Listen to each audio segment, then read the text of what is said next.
देने वाला है, वही हमारा रक्षक है। तो हम उसको ट्रस्ट करते हैं, इसलिए हम सब क्रिश्चियन है। कोई कोई बचपन से क्रिश्चियन है या फिर कोई कोई बीच से क्रिश्चियन हुआ। तो इस समय में याकूब 1 का अध्याय 12 के बारे में बोलना चाहूँगी। जेम्स चैप्टर 1 वर्स 12 मैं हिंदी में एक बार पढ़ना चाहूँगी। धन्य है वो मनुष्य जो परीक्षा में स्थिर रहता है, क्योंकि वो कड़ा निकल कर जीवन का वो मुकुट पाएगा जिसकी प्रतीक्षा प्रभु ने अपने प्रेम करने वालों को दी है।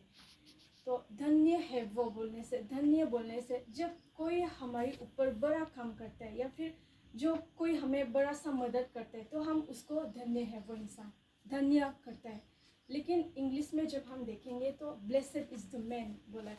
ब्लेसेड बोलने से आशीष बोलते हैं। आशीष बोलने से हर तरह की आशीष हो सकता है, लाइक लंबे लंबे लंबे उम्र का या लाइक लंबे उम्र होने का आशीष, या परिवार में इम्प्रूव होने का, या फिर फाइनेंशियल मैटर में या अच्छे परिवार मिलने का, ऐसा बहुत सारा आशीष हो सकता है। तो हम उस आशीष को कैसे पाए, मैं आज I am going to bring 2 की points today.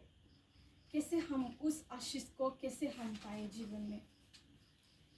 Blessed is the man who remains steadfast.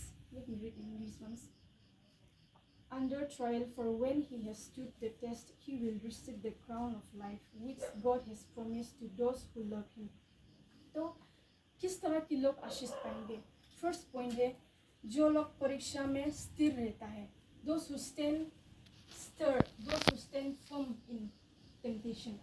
परीक्षा बोलने से हम सब इंसान हैं, तो हमारी लाइफ में ऐसा एक भी दिन नहीं है, ऐसा एक भी पल नहीं है जहाँ पर हम परीक्षा या कोई प्रॉब्लम को फेस ना करें। हमारी लाइफ में हो सकता है फाइनेंशियल का हलचल अप डाउन हो सकता है, या फिर अचानक से हमारे बदन में हमारे शरीर में कोई बीमारी आए, कोई घाव आए, ऐसा हो सकता है। या फिर हमारे बच्चों को लेकर, हमारी भाई बहन को, हर तरह से परीक्षा हम लोग फेस करते हैं हमारी लाइफ में। तो जो लोग उस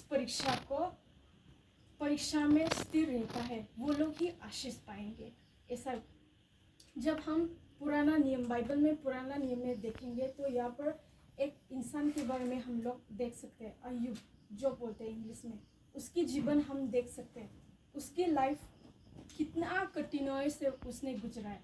वो एक बहुत धार्मिक इंसान था, उसके पास सब कुछ था, वो बहुत अमीर इंसान था, उसके पास संपत्ति, बहुत सारा संपत्ति था, लेकिन यूँ हुआ कि सब कुछ उसकी लाइफ से छीन लिया।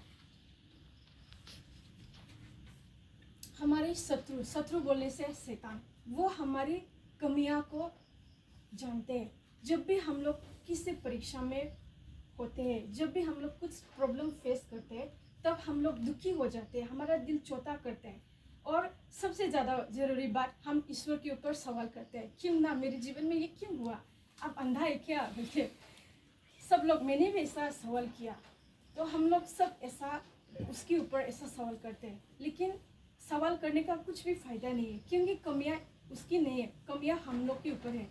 क्योंकि ऐसा होता है, जब मैं किसी इंसान को सपोज एक जिम्मेदारी दिया, लेकिन हम उसके ऊपर पूरा ट्रस्ट नहीं करता, पूरा विश्वास नहीं करता, तो हम लोग बहुत अशांति में रहेंगे। क्या वो उस काम किया कि नहीं, मैं जाके देखूँ क्या, एक बार पूछूँ क्या, ऐसा होता है जब हम उसके ऊपर पूरा विश्वास नहीं करते। इवन दो यदि हम लोग उसके ऊपर जिम्मेदारी दिया, फिर भी हमारी मन में शांति नहीं मिलेगा। तो ऐसा अशांति की कोई बात ही नहीं है। जब हम ईश्वर के ऊपर विश्वास करेंगे तो 100% करना चाहिए। हाँ, कुछ प्रॉब्लम होने से भी मैं जब भी प्रेयर करूँगी तो वो हमें आंसर देगा, तो सवाल का पैदा ही नहीं है ना। तो जब भी हम लोग कुछ परीक्षा में प्रॉब्लम में फेस करेंगे तो हम कुछ सवाल ना करने, बिना कोई सवाल किया, बिना कुछ दिल को छोटा किया, हम लोग बस उसके ऊपर ट्रस्ट करना है, विश्वास रखना है और फिर स्थिर रहना है। सेकेंड पॉइंट है, जो एक दिन ऐसा हुआ, हम लोग उसकी स्टोरी को सब पता है, फिर भी मैं एक बार दोहराना चाहूँगी। एक साथ उसका सब कुछ छीन लिया। उसका संपत्ति भी, उस गधा, ऊँट, सब कुछ मर गया थंडरस्ट्रोक की वजह से, और उसका बेटा बेटी सब लोग मर गया।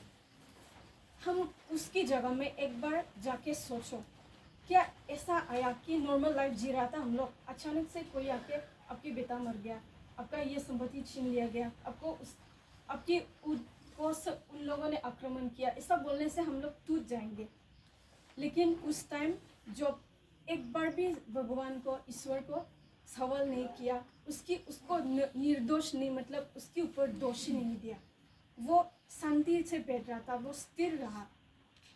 उसकी, यहाँ तक कि उसकी बीवी तक उसको बोला, ऑफ कोर्स अभी मैं शादी नहीं हुआ, फिर भी सब पता है, पति ही सबसे पत्नी को विश्वास करता है और पत्नी ही सबसे ज़्यादा पति को विश्वास करते हैं। तो उस टाइम पे उसकी बीवी तक ने बोला, इतना सब कुछ हुआ आपके जीवन में, सब कुछ तो आपसे छीन के लेके गया, अभी तक उसी ईश्वर को पूजते रहते हैं, अभी तक उसको सेवा करते हैं, उसको छोड़ के नहीं देते हैं। उसकी बीवी तक ने उसको ऐसा बोला, फिर भी जॉब स्थिर रहा, वो ईश्वर को ही पूछता रहा। तो जैसे कि मैं पहले बोल रहा था, शैतान हमारा शत्रु, उसको सब कुछ पता होता है कि हमारी कमियां क्या है। सपोज मेरे अंदर कमियां ये है कि मेरा कमियां है कि मैं बहुत झूठ बोलती हूँ, तो वो ऐसा कुछ सिचुएशन करेगा कि मैं उस प्रॉब्लम से कैसे बचने का नामुमकिन हो जाए। या फिर मेरा दोस्तों कोई लोग पैसा के मामले में थोड़ा वो है, तो उसको ऐसा कुछ करेगा कि वो वहाँ पर से निकलना नामुमकिन हो जाए। तो हमारे शत्रु को, वो शैतान को पता होता है पहले से। जब वो ईश्वर को मिला तो बोला, उसके पास तो सब कुछ है, संपत्ति है, सब कुछ है, इसलिए वो आपको पूछता है, बोला। तो उस टाइम ईश्वर ने बोला, जाके सब कुछ उसके पास जो भी है जाके छीन लो। सो सब कुछ छीन लिया। तब भी जब उसको ही पूछता रहा, तो उसने बोला, अभी तो उसका गाँव अच्छा है ना, इसलिए आपको अभी तक विश्वास करता है। तो लास्ट में उसकी बदन में इतना बड़ा बड़ा घाव दे दिया। हम लोग सोच सकते हैं कि शायद वो खाने पीने रहने के लिए बहुत तकलीफ हुआ होगा, फिर भी उस टाइम पे मरने वाली जैसे टाइम में भी उसने हमेशा स्थिर रहा। वो ईश्वर के जो भी जब से ईश्वर को मिला, जब से ईश्वर के ऊपर विश्वास किया, वो विश्वास को उसने टूटने नहीं दिया। तो मेरा फर्स्ट पॉइंट है, जैसे कि मैंने बोला, जितना भी हम लोग प्रॉब्लम फेस करेंगे, हम लोग को कभी भी दिल छोटा नहीं करना है, ईश्वर के ऊपर सवाल नहीं करना है, जॉब को याद करना है, उसकी लाइफ में कैसा हुआ, वो कैसा कर रहा, इतना सारे प्रॉब्लम में भी वही से हम लोग भी स्थिर रहना है। मेरे जीवन में भी ऐसा हुआ। मैं थोड़ा शॉर्ट बोलना चाहूँगी। जब मैं सेकेंड ईयर में पढ़ रहा था, तब भी मेरा अचानक से शुगर बढ़ रहा था। जब मैं घर गया, मैं बीमार रहती थी हमेशा, तो जब मैं घर में गया तो पता चला कि मेरा शुगर लेवल बढ़ गया, 200 से भी ऊपर है। तो उस टाइम मैं रोने लगा, फुट फुट के रोया, मैं कमरा बंद करके रोती थी। और मम्मी भी मुझे भेजने का नाम ही नहीं लिया, वापस मत जाओ, क्या है ना, जियोलॉजी नहीं पढ़ने से भी ऐसे ईश्वर का काम कर सकता है। तो क्योंकि मम्मी लोग थोड़ा सेंटीमेंट होता है, खाने पीने का हॉस्टल में दाली आलू ही मिलता है, तो जाके क्या खाएगा। तो मम्मी ने बोला छोड़ दो। तो फिर भी मैं ईश्वर को याद किया, अगर ईश्वर ने चाहा तो वही मुझे छंगाई दे सकता है। इसलिए मैं स्थिर रहा, मेरा हार्ट को बड़ा बना के वापस आया कॉलेज में पढ़ने के लिए।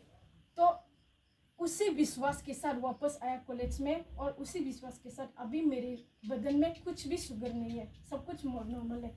मैंने एक भी दवाई नहीं खाया। बस घर में जब गया था तो मम्मी ने वो करा जो होता है, करेला नहीं एग्जैक्टली, एक पत्ता होता है बहुत कड़वा है, उसको मिला के दिया मुझे, तो वापस आया। अभी तो मैं आलू ही वापस खाती हूँ। देखो, जब हम विश्वास करते हैं तो सब कुछ मुमकिन होता है यीशु मसीह के नाम से। अब लोग भी मानते हैं ना, और मुझे पता है अब लोग ने भी यीशु का प्यार, उसका बड़प्पन एक्सपीरियंस किया होगा।